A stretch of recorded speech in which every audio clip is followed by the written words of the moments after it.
like many, read and watched the news, and it was not lost on me that within a period of only several months, the African leaders had been invited to Beijing in China. And not so long after that, the Chancellor of Germany was in Africa. And immediately after that, the French president was in Africa. And immediately after that, the Prime Minister of the United Kingdom was in Africa. And immediately after that, the President of China was in Africa, so that Africa became some kind of political and economic mecca, giving meaning to these words, that if the mountain cannot go to Muhammad, Muhammad will go to the mountain. Which begs the question, what is it in Africa that people seek? And how must Africa respond to the world in this environment? Many will say that the problems, if any, of Africa have been analyzed and perhaps over-analyzed, and we no longer need to paralyze ourselves through analysis. And it behooves us to make prescriptions on how we should grow Africa. There is merit in such arguments that we now pretty much know what Africa needs. And indeed, what Africa needs has always been known. And the most eloquent articulation of what Africa ought to do in order to realize our potential was articulated in 1963. I remind my audience, perhaps ad nauseum, that in 1963, regardless of who had colonized who, when the 32 African leaders met in Addis Ababa, Ethiopia, in the month of May 1963, it mattered not who was speaking, whether it was Houphouët Boigny or Côte d'Ivoire, or Kwame Nkrumah of Ghana, or it was Amadou Ahidjo who then made sense of the Cameroon, or David Dacko of Central African Republic, or Haile Selassie of Ethiopia, or Nyerere of Tanganyika. Then they were unanimous and clear in their mind that for Africa to realize our potential, Africa had to unite. But they were not naive. They were not naive in assuming that unity meant unanimity. They were not naive in assuming that when they talked about unity, they did not appreciate the diversity of Africa.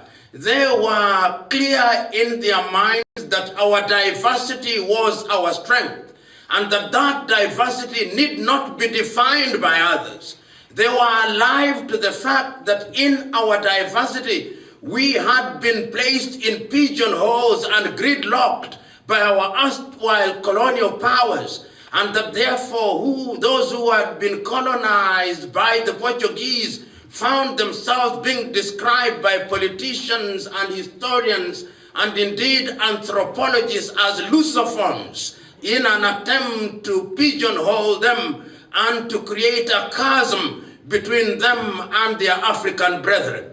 They were alive to the fact that through the process of assimilation, those who had been colonized by the French were being told that your ancestors were the Gauls and that they had been pigeonholed, and a chasm was created between them and their brethren, being told that you ought to gravitate towards Paris, and that those who had been colonized by the British were also being reminded that they were Anglophones, and that therefore in their clarity of mind and in their vision, and I dare say perhaps in a manner that is hyperbolic, that Kwame Nkrumah was or had the vision of a Jewish prophet, even without the gift.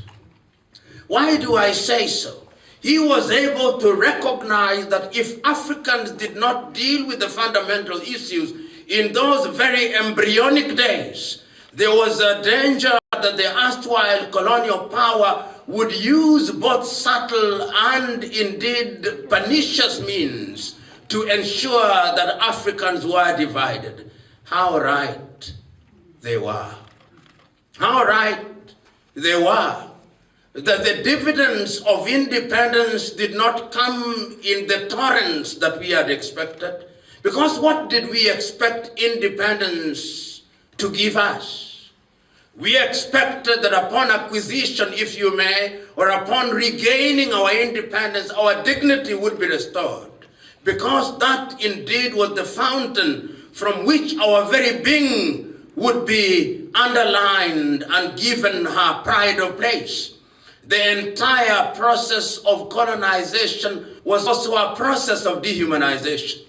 And the leaders of the day were clear that when we regain our independence, then we would be able to do things for ourselves, that we would be able to interact with other civilizations on an equal footing, that we would be able to create education systems that would be relevant to our people, that we would be able to grow our own food, that we would be able to exploit our resources in a manner that would be beneficial to us, that we would be able to do things that would be for the general good and the benefit of the peoples. And it is instructive that at that time when we were regaining our independence, the world was schizophrenic in many ways. And when I use the word schizophrenia, I'm using it as a term of art. It is always remembered that important to remember that in 1945, when the entire continent of Africa was under the yoke of colonization, except for Liberia, Sierra Leone, and Ethiopia, the world was sitting in San Francisco and telling herself that all men are born equal. It is instructive that 3 years later in Paris, France, in the year of the Universal Declaration of Human Rights, it is the same year that Hendrik Verwoerd was creating the apartheid government in South Africa and saying that Africans were fit to be drawers of water and hewers of wood. So that schizophrenia of the world saying one thing with one side of the mouth and another with the other side, saying with its mouth what it did not believe in her head, is what defines how we are today. So that Africa still finds herself punching below her political weight, punching below her economic weight, punching below her weight generally, great in prospect, but not in fact, which makes others think that Africa cannot be great. But I do not belong to that school, and we must never belong to that school, because the school that must carry the day is the school that tells us that Africa's better days are in front of her, and that Africa will be great. But it will not be great because of the number of speeches that we make or the pronouncements that we make or that we engage in prayer and fasting. Africa will be great if our sons and daughters are able to recognize what is in their best interest and they begin to engage in a constructive manner regardless of where they are. You know, when I look at some of the activities of the sons and daughters of Africa in the early 19th century, and I look at it in an environment where there were no aeroplanes, I look at it in an environment where there were no mobile phones, I look at it in an environment where the challenges of communication were obvious and indeed debilitating. Yet in the face of those difficulties, it was possible for Jamaica's Marcus Garvey to see that the salvation of the African people required, and if it did not require, demanded that they must work together. What vision in those early days. Yet, in those days, I can still hear the words of a man who is not mentioned as often as he should be.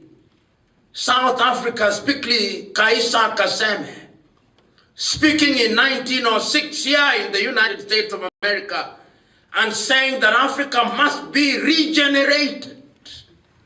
I can still hear the many beautiful speeches of W.B. Du Bois recognizing that the African Americans, even in those days, had to collaborate with their brethren in the mother continent. I can hear, even in those early days, the words of Martin Luther King Jr. and even the unguarded speeches of Malcolm X telling us that our success not only required but demanded that we work together. I can hear on that day of the independence of Ghana, Kwame Nkrumah says that the independence of Ghana means nothing if the rest of Africa is not free. The question is, we who are their successors, are we truly their successors by word and deed? Have we, as was expected of them, embraced the philosophy? If Kwame were to speak in 1957, would he have been right in saying, as Nigeria's Chinua Achebe once famously wrote in his book, Things Fall Apart, that we are the young suckers who would grow when the old bananas die? These are the questions that we must ask ourselves. And one can even see that it was not only in the political arena, because many times it is the tendency of many of us who have the opportunity to analyze these things to think that activities that define our very being is to be found only in politics. When Harper Lee was writing To Kill a Mockingbird, could she have been speaking to us? When Jody Graft was writing his famous play Muntu, could he have been speaking to us? When Gabriel Okara was writing his book The Voice, could he have been speaking to us? When Cyprian Ekwensi was writing The Burning Grass, could he have been speaking to us? When Flora Nwapa was writing Efuru, could she have been speaking to us? When Peter Abrahams was writing his book The Mine Boy, could he have been speaking to us? When Alan Patton was writing Cry the Beloved Country, could he have been speaking to us? When Athol Fugard was writing Blood Knot, could he have been speaking to us? And my view is that we have been spoken to in many ways, through different avenues. And it is not time for sorrows and lamentations, but time for us to ask ourselves what it is that we can do. The Africans in Jamaica, the Africans in Guyana, the Africans in Trinidad and Tobago, the Africans in Barbuda, the Africans in Suriname, the Africans in St. Kitts and Nevis, the Africans in the continent of the United States of America, the Africans in Brazil, in Honduras, the Africans everywhere. Is it not wise that we must now begin to redefine the manner in which we relate? Because how can it be? How can it be that a continent which is the richest continent on earth is the poorest continent on earth? How can it be that the Democratic Republic of Congo, which is perhaps the richest mineral resource country on earth, is the incubator of all unimaginable diseases? If it is not HIV debilitating, it is Ebola. How can it be? The truth is, as long as we remain disorganized, As long as the African American still thinks that they are from mother continent, but they do not want to come in the mother continent, we are not going to use our energies as we should. You know, there is a little country from which Africans can learn. This little country had her sons and daughters dispersed throughout the world. Some are to be found in North Africa, some are to be found in Europe, some are to be found in Latin America, some are to be found in the United States. This little country had 6 million of our sons and daughters killed by Adolf Hitler. This little country is no bigger than the state of Maryland. This little country was created in 1948. This little country today is a heavyweight in technological affairs. This little country is Israel. That little country gives us education which we can learn from. If the 1.5 billion of us, regardless of wherever we are, were to make a decision and a deliberate decision that we can now begin to work together to reinvigorate the spirit of Martin Luther King Jr., of W.E.B. Du Bois in the early 1960s, and make Africa the Mecca to which we congregate for our political affairs, for our economic affairs, to celebrate our diversity, you can begin to imagine what we can do. You can begin to imagine what we can do to ourselves. You know, sometimes when one travels, one is confronted with apparently innocuous things, but they are very telling. If you visit any typical airport in Europe, 6 out of 10 times, the treatment that is meted against you, however subtle it is defined by the weakness of your mother continent. So that when you are talking about the most powerful passports on earth, there is not a single African country that is described as powerful. But yet I believe that if African countries could come together, and I'm not naive in suggesting, as I said a little earlier, that coming together means that we are unanimous about everything and that we are not diverse. That is not what I mean. What I mean is that our coming together must be based on our realization and recognition that we must emphasize more the things that unite us and de-emphasize the things that are likely to divide us. And that can be done, that has been done. The European Union has also demonstrated to us that you can run an organization that operates on the basis of 27 languages, but identify things that allow us to realize our potential. And when I look at us, I think that we have those possibilities. And those possibilities have been identified. The African Union does not speak as eloquently and as loudly as it ought to be, and in my view does not speak as articulately as it ought to do on its Agenda 2063.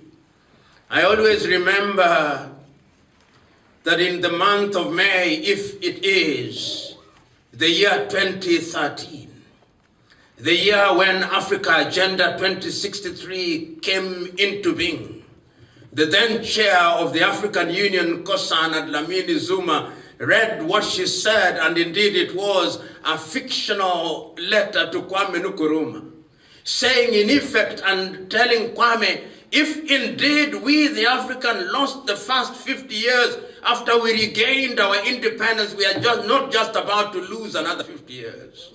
We are going to ensure that by the year 2020, all the guns are silent in Africa. We are going to ensure that by the year 2025, all the pernicious foreign interference will not be allowed to have their pride of place in Africa. We are going to ensure that we have the equivalent of a Silicon Valley in Africa. We are going to ensure that we have an environment in Africa. We are going to ensure that we have education that addresses and informs our very well-being in Africa. We are going to ensure that we have medical facilities so that when our men and women are sick, they don't go to other civilizations. We are going to produce our own food. One can say that that is promising El Dorado, which will never come, but I think not. I hold the view that we have the intellectual wherewithal to achieve that. I hold the view that we have the ability to achieve that. And that to me is where the diaspora comes. You may not be Christian, some of you may be Muslim, but allow me to use this analogy to be found in the Christian Bible. The story of the sons of a Jewish patriarch, one of them called Joseph, who was sold into slavery and sojourned in Egypt. And there is a sense in which you Africans in the diaspora are like Joseph. You have come to a land and you have given ideas to this land and these lands in which you sojourn. When we come to you as Africans from the mother continent, we are coming to you because we believe that it is in the combination of our efforts and the cross-fertilization of our ideas that we can indeed be in a position to make our mother continent great.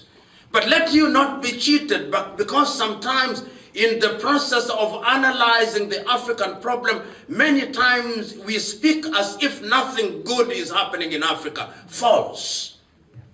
There are many things that are happening in Africa which are good, but we never speak about them.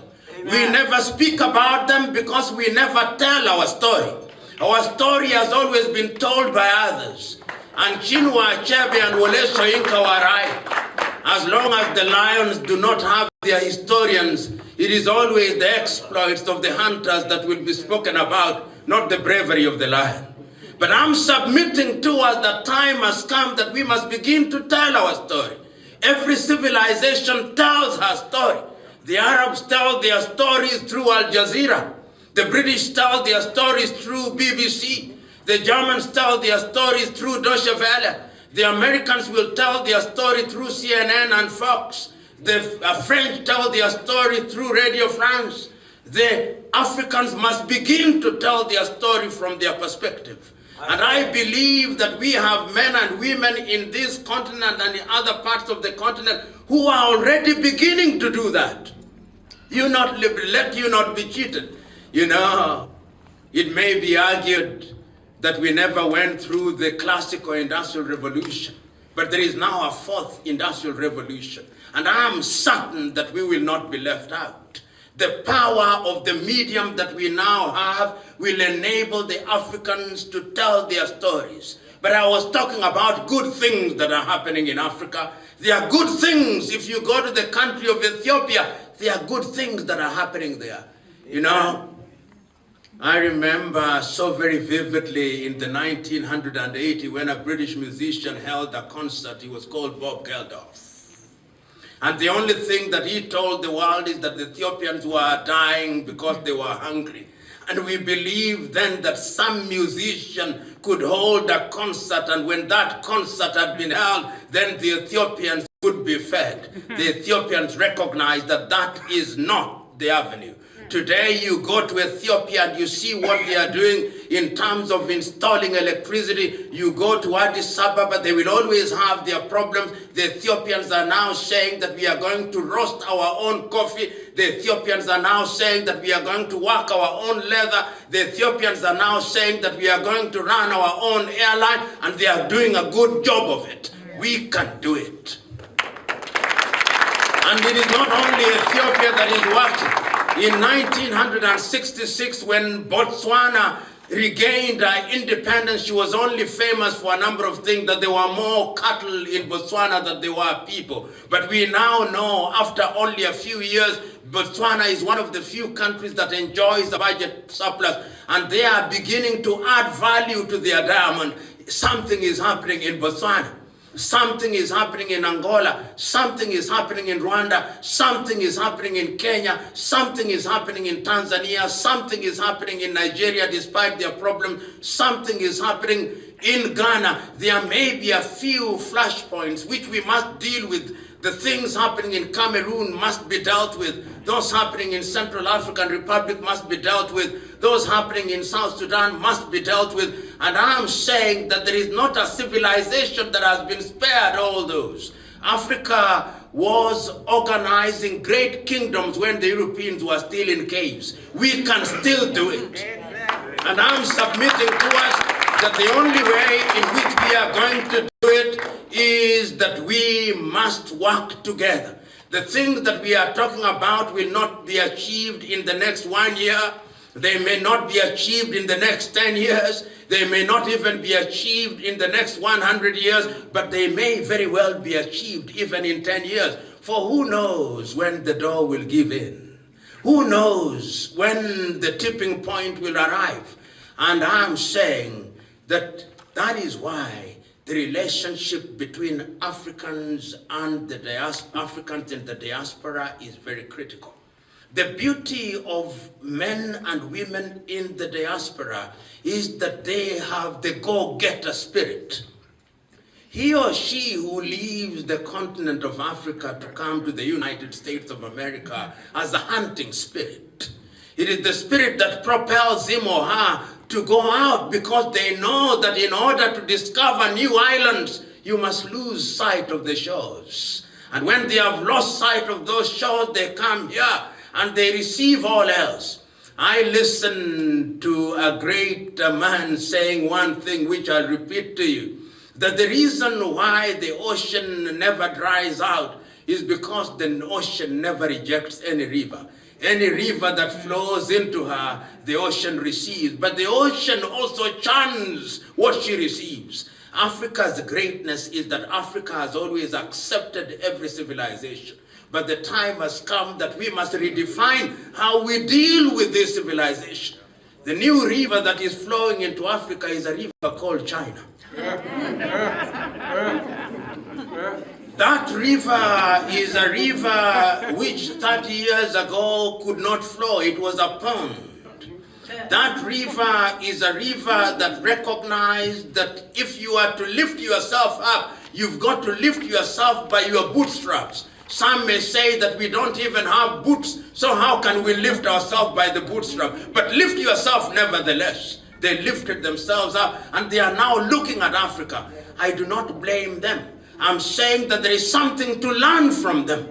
There is something to learn from them, and the things to learn from China is the belief that you can do things for yourselves. And I'm saying that we Africans have demonstrated not once, not twice, but times without number, that we have the physical and the intellectual wherewithal to do things for ourselves. We have done it in different parts of the world, and there is no magic. We can still do it. We've got to learn that from the Chinese.